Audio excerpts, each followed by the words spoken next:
Hello friends, आज हम लोग लेके आए कक्षा 10वीं के लिए जीव विज्ञान का तीसरा वीडियो। और इसमें हम लोग पढ़ने वाले हैं जैव प्रकरण में बीबीआई ऑब्जेक्टिव क्वेश्चंस को देखने वाले, जो आपके आने वाले मैट्रिक बोर्ड परीक्षा के लिए काफ़ी इंपॉर्टेंट रहेगा। अगर आप भी इस बार मैट्रिक के बोर्ड परीक्षा देने वाले हैं तो इस वीडियो को आप शुरू से लेकर लास्ट तक जरूर देखिए। ये वीडियो आपके आने वाले मैट्रिक बोर्ड परीक्षा के लिए बहुत ही इंपॉर्टेंट है। और इससे पहले हम लोग जैव प्रकरण का पार्ट 1 और पार्ट 2 अपलोड कर दिए गए। अगर दोनों वीडियो को नहीं देखें तो इसी वीडियो के डिस्क्रिप्शन में आपको पार्ट 1 और पार्ट 2 वीडियो का लिंक मिल जाएगा, वहां से जाके आप देख सकते हैं। तो ये वीडियो आपके लिए बहुत ही इंपॉर्टेंट है। पार्ट 3 को जरूर देखिए पूरा, क्योंकि इसमें ऐसे ऐसे महत्वपूर्ण प्रश्न को बताया गया जो आपके प्रीवियस ईयर में बार बार पूछे हुए प्रश्न है और आपका गेसिंग क्या हुआ प्रश्न है।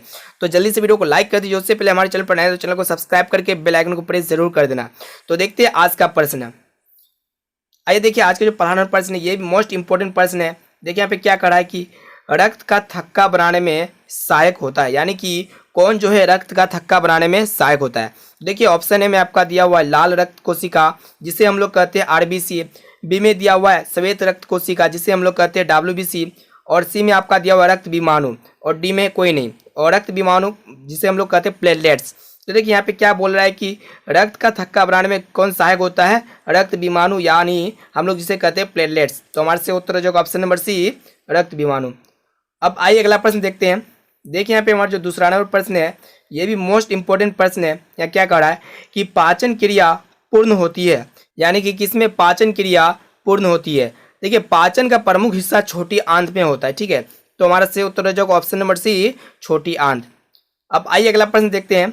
देखिए यहाँ पे तीसरा नंबर प्रश्न क्या कह रहा है कि छोटी आंत की दीवार में पाए जाने वाली ग्रंथियों के स्राव को क्या कहते हैं। ये भी मोस्ट इंपोर्टेंट प्रश्न है। देखिए ऑप्शन ए में आपका दिया हुआ है आंतरस, बी और बी में है सक्कस एंटीरिकस, और सी में आपका दिया हुआ है जठर रस, और डी में है ए और बी दोनों। तो देखिए यहाँ पे छोटी आंत की दीवार पे जो होता है उसमें ग्रंथि के स्राव को क्या कहते हैं, आंतरस कहते हैं और सक्कस एंटीरिकस कहते हैं। तो हमारे से उत्तर हो जाएगा ऑप्शन नंबर डी, ए और बी दोनों।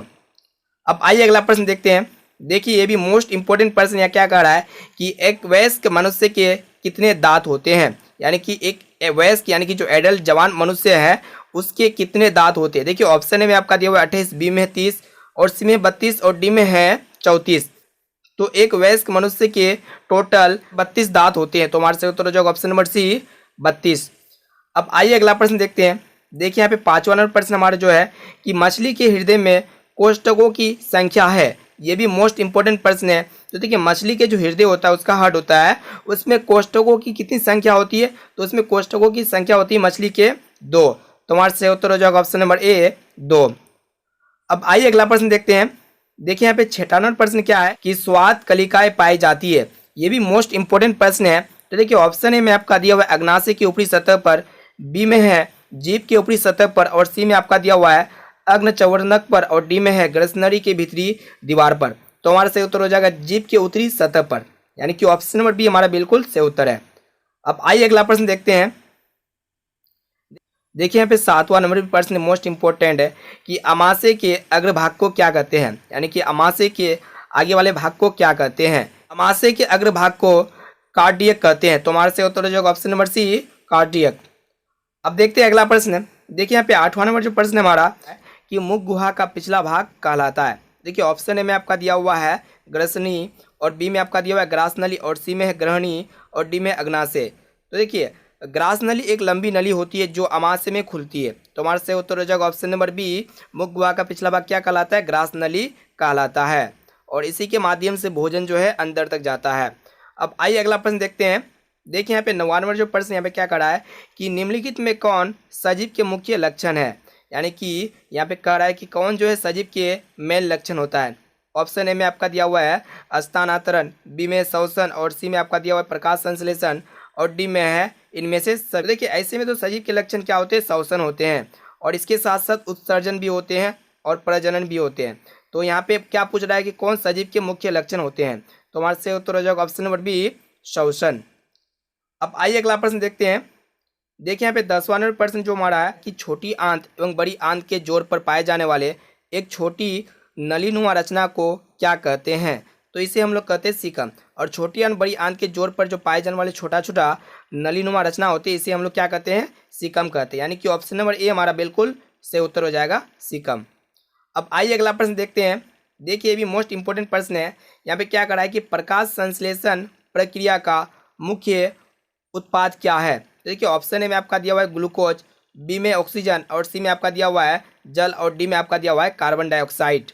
आप सभी को पता होगा कि प्रकाश संश्लेषण क्या होता है, कि वो प्रक्रिया होता है जिसके द्वारा हरे पौधे सूर्य प्रकाश की उपस्थिति में जल एवं कार्बन डाइऑक्साइड के संयोग से कार्बोहाइड्रेट का निर्माण करता है तथा इस प्रक्रिया में उत्पाद के रूप में ऑक्सीजन निर्मुक्त होता है। यानी कि ऑक्सीजन क्या होता है? निर्मुक्त होता है। तो हमारे से उत्तर हो जाएगा ऑप्शन नंबर बी, ऑक्सीजन। अब आइए अगला प्रश्न देखते हैं। देखिए ये भी मोस्ट इंपॉर्टेंट प्रश्न है। यह क्या कह रहा है कि पैरामीशियम में पाए जाने वाले पोषण विधि को क्या कहते हैं?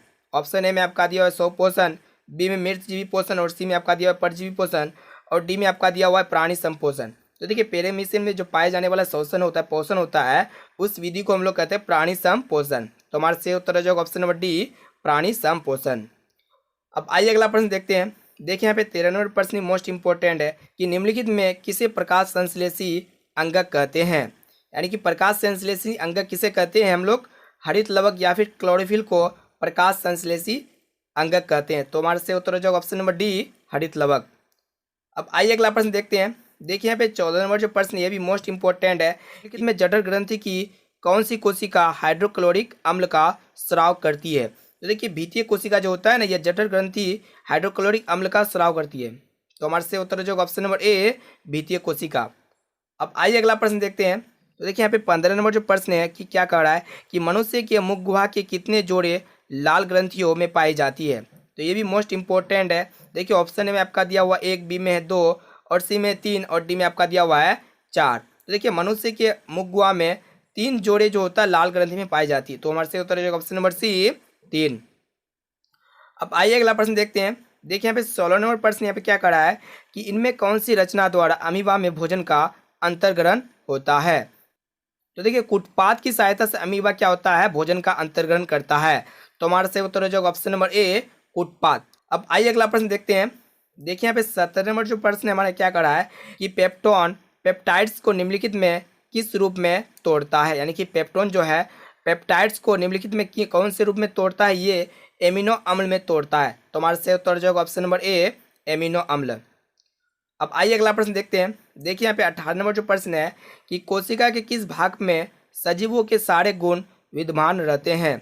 यानी कि कोशिका का कौन सा भाग है, कौन सा हिस्सा है जिसमें सजीवों के सारे गुण क्या होते हैं? विद्यमान रहते हैं। यानी कि जीव द्रव्य जो होता है ना, ये कोशिका होता है और इसमें जो होता है ये सजीवों के सारे गुण क्या होते हैं? विद्यमान रहते हैं। तो हमारे से उत्तर हो जाएगा ऑप्शन नंबर सी, जीव द्रव्य। अब आइए अगला प्रश्न देखते हैं। देखिए यहाँ पे 19 नंबर जो प्रश्न है क्या कह रहा है कि निम्नलिखित में किस छिद्र द्वारा ग्रासनली से जुड़ती है? यानी कि यहाँ पे आपको बताना है कि कौन सा छिद्र है जिसके द्वारा ग्रासनली में जुड़ती है। देखिए ऑप्शन ए में आपका दिया हुआ है निगल द्वार, बी में कंड द्वार और सी में आपका दिया हुआ है मल द्वार और डी में है कोई नहीं। तो हमारा से उत्तर हो जाएगा ऑप्शन नंबर ए, निगल द्वार। यानी कि निगल द्वार के द्वारा क्या होता है कि ग्रासनली से जोड़ती है। तो हमारे से उत्तर हो जाएगा ऑप्शन नंबर ए, निगल द्वार। अब आइए अगला प्रश्न देखते हैं। देखिए यहाँ पे 20 नंबर प्रश्न मोस्ट इंपॉर्टेंट है कि अमीबा का मुख्य भोजन है। यानी कि अमीबा जो है क्या क्या भोजन करता है? देखिए ऑप्शन ए में आपका दिया हुआ है शैवाल के टुकड़े, बी में डाइटम एवं एक कोशिकीय जीव, सी में बैक्टीरिया और डी में आपका दिया हुआ है इनमें से सभी। तो देखिए अमीबा जल में पाए जाने वाले सूक्ष्म जीवों का अपना आहार बनाता है। यानी कि अमीबा जो होता है जल में पाए जाने वाले सूक्ष्म जीवों को अपना आहार बनाता है। तो हमारे से उत्तर हो जाएगा यहाँ पे क्या है कि अमीबा का मुख्य भोजन क्या क्या होते हैं? शैवाल के टुकड़े हो जाएगा, डाइटम एवं एक कोशिकीय जीव हो जाएगा, बैक्टीरिया हो जाएगा। तो हमारे से उत्तर हो जाएगा ऑप्शन नंबर डी, इनमें से सभी। अब आइए अगला प्रश्न देखते हैं। देखिए यहाँ पे 21 नंबर प्रश्न क्या कह रहा है कि ग्रहणी भाग है।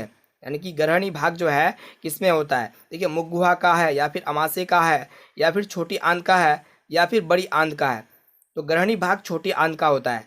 तो हमारे से उत्तर हो जाएगा ऑप्शन नंबर सी, छोटी आंत।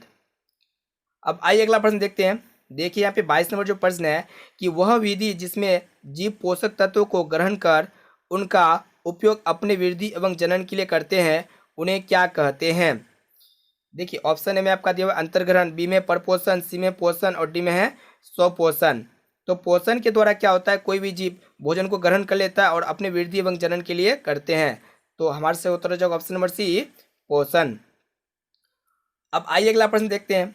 देखिए यहाँ पे 23 नंबर प्रश्न क्या कह रहा है कि जीवन की उपापचयी क्रियाओं के संचालन के लिए निम्नलिखित में कौन आवश्यक है? यानी कि जब जीवन की उपापचय क्रिया होता है, उनका जो संचालन होता है, उसके फलस्वरूप कौन कौन से क्रिया आवश्यक होता है? ऑप्शन ए में आपका दिया हुआ है निरंतर ऊर्जा की आपूर्ति, बी में शरीर की वृद्धि, और सी में आपका दिया हुआ है टूटे फूटे उत्तकों की मरम्मत, और डी में है इनमें से सभी। तो हमारा से उत्तर हो जाएगा ऑप्शन नंबर डी, इनमें से सभी। अब आइए अगला प्रश्न देखते हैं। देखिए यहाँ पे 24 नंबर जो प्रश्न है कि छोटी आंत में भोजन के पाचन में निम्नलिखित में किस रस की भूमिका होती है? जब छोटी आंत में भोजन के पाचन होता है तो उसमें पित्त रस, अग्नाशय रस, आंत रस की भूमिका होती है। तो हमारा से उत्तर हो जाएगा ऑप्शन नंबर डी, इनमें से सभी। अब आइए अगला प्रश्न देखते हैं। देखिए यहाँ पे 25 नंबर प्रश्न है, ये भी मोस्ट इंपॉर्टेंट है कि अमाशय में अधपचे भोजन के लय की तरह स्वरूप को क्या कहते हैं? यानी कि जब अमाशय में अधपचे भोजन होता है, उसमें जो लय होता है, उसके स्वरूप को क्या कहते हैं? कायम कहते हैं। तो हमारे से उत्तर हो जाएगा ऑप्शन नंबर ए, कायम। अब आइए अगला प्रश्न देखते हैं। देखिए यहाँ पे जो 26 नंबर प्रश्न यहाँ पे क्या करा है कि निम्नलिखित में कौन एमिनो अम्ल के विखंडन से बनता है? तो देखिए एमिनो अम्ल के विखंडन से कौन बनता है? अमोनिया बनता है। तो हमारे से उत्तर हो जाएगा ऑप्शन नंबर सी, अमोनिया। अब आइए अगला प्रश्न देखते हैं। देखिए यहाँ पे 27 नंबर जो प्रश्न है, ये भी मोस्ट इंपॉर्टेंट प्रश्न है। स्वपोषी पोषण के लिए आवश्यक है, यानी कि स्वपोषी पोषण के लिए क्या क्या आवश्यक होता है? जो पौधे होता है, पेड़ पौधे जो अपना भोजन स्वयं बनाते हैं, तो उसके लिए क्या क्या आवश्यक होता है? क्लोरोफिल, सूर्य प्रकाश, और जल एवं कार्बन डाइऑक्साइड। ये सब तीनों चीज़ों का आवश्यक होता है। क्लोरोफिल हो गया, सूर्य प्रकाश हो गया, जल एवं कार्बन डाइऑक्साइड। तो हमारे से उत्तर हो जाएगा ऑप्शन नंबर डी, इनमें से सभी। अब आइए अगला प्रश्न देखते हैं। देखिए यहाँ पे 28 नंबर जो प्रश्न है कि चाइल्ड का अवशोषण होता है, यानी कि किसमें जो है चाइल्ड का अवशोषण होता है? तो देखिए ऑप्शन ए में आपका दिया हुआ है इलियम में, बी में है जिजुनम में, और सी में आपका दिया हुआ है कोलन में, और डी में रेक्टम में। तो देखिए चाइलन जो होता है, ये चाइलन का अवशोषण किस में होता है? इलियम में होता है। तो हमारे से उत्तर हो जाएगा ऑप्शन नंबर ए, इलियम में। अब आइए अगला प्रश्न देखते हैं। देखिए यहाँ पे 29 नंबर प्रश्न है, यह क्या करा है कि मनुष्य के आहार नाल की कौन सी रचना अवशोषी अंग है? तो देखिए मनुष्य के आहार नाल जो होता है, उसकी कौन सी रचना जो होता है अवशोषी अंग होता है? तो हमारे से उत्तर हो जाएगा option number B, appendix. Option number B हमारे से उत्तर हो जाएगा। अब आइए अगला प्रश्न देखते हैं। देखिए यहाँ पे 30 नंबर प्रश्न ने क्या करा है, दांत अस्थि क्षय कारण है, यानी कि दांत का जो अस्थि क्षय होता है उसका कारण क्या क्या हो सकते हैं? ऑप्शन ए में मीठी चीज का खाना, बी में है बैक्टीरिया द्वारा अम्ल का निर्माण, और सी में दांतों की सफाई न करना, और डी में है इनमें से सभी। तो हमारे से उत्तर जो इनमें से सभी, यानी कि सभी कारणों से क्या होता है? दांत क्षय होता है, दांत का अस्थि जो होता है वो क्षय होता है। अब आइए अगला प्रश्न देखते हैं। देखिए यहाँ पे 31 नंबर प्रश्न यह क्या करा है कि डेंटाइन के ऊपरी दांतों की सुरक्षा हेतु पाए जाने वाले कठोर परत को कहते हैं इनामेल कहते हैं। तो हमारे से उत्तर हो जाएगा ऑप्शन नंबर ए, इनामेल। अब आइए अगला प्रश्न देखते हैं। देखिए यहाँ पे 32 नंबर प्रश्न क्या कर रहा है कि पैरामीशियम में भोजन का अंतर्ग्रहण होता है, यानी कि पैरामीशियम में जो भोजन का अंतर्ग्रहण होता है ये किसके द्वारा होता है? तो कोशिका मुख द्वारा होता है। तो हमारे से उत्तर हो जाएगा ऑप्शन नंबर बी, कोशिका मुख द्वारा। अब देखते हैं अगला प्रश्न। देखिए यहाँ पे 33 नंबर प्रश्न मोस्ट इंपॉर्टेंट है, क्या कह रहा है कि प्रकाश संश्लेषी इकाई है, यानी कि किसे जो है प्रकाश संश्लेषी इकाई कहते हैं? क्लोरोफिल को हम लोग प्रकाश संश्लेषी इकाई कहते हैं। तो हमारे से उत्तर हो जाएगा ऑप्शन नंबर सी, क्लोरोफिल। तो फ्रेंड्स आज के लिए इतना ही, फिर मिलते हैं जल्दी अगले वीडियो पे। जब तक के लिए इस वीडियो को अपने दोस्तों को ज़रूर शेयर करें, जितना भी आपका फ्रेंड्स है सभी के व्हाट्सएप ग्रुप में इस वीडियो को शेयर ज़रूर करना, ताकि सभी स्टूडेंट्स मैट्रिक की बोर्ड परीक्षा में अच्छे से अच्छे मार्क्स ला सके। और आप अपना फ्रेंड्स को भी बताइए कि आपको मेजर टारगेट पे आपको ऑल विषय के जितना भी आपका सब्जेक्ट मैट्रिक की बोर्ड परीक्षा में सारे विषय के VVI ऑब्जेक्टिव क्वेश्चंस, उसके साथ साथ गेसिंग प्रश्न और उसके साथ साथ सब्जेक्टिव प्रश्न भी करवाए जाते हैं। आपका जितना भी पर्सनल फ्रेंड्स है सभी फ्रेंड्स को बताइए इस यूट्यूब चैनल, हमारे इस यूट्यूब चैनल मेजर टारगेट के बारे में, ताकि सभी स्टूडेंट्स अच्छे से अच्छे तैयारी करके अच्छे से अच्छे मार्क्स ला सके, उस पर भी बहुत कम समय में। तो दोस्तों आज के लिए इतना, फिर मिलते हैं जल्दी अगले वीडियो में। जब तक के लिए अपना ध्यान रखिए।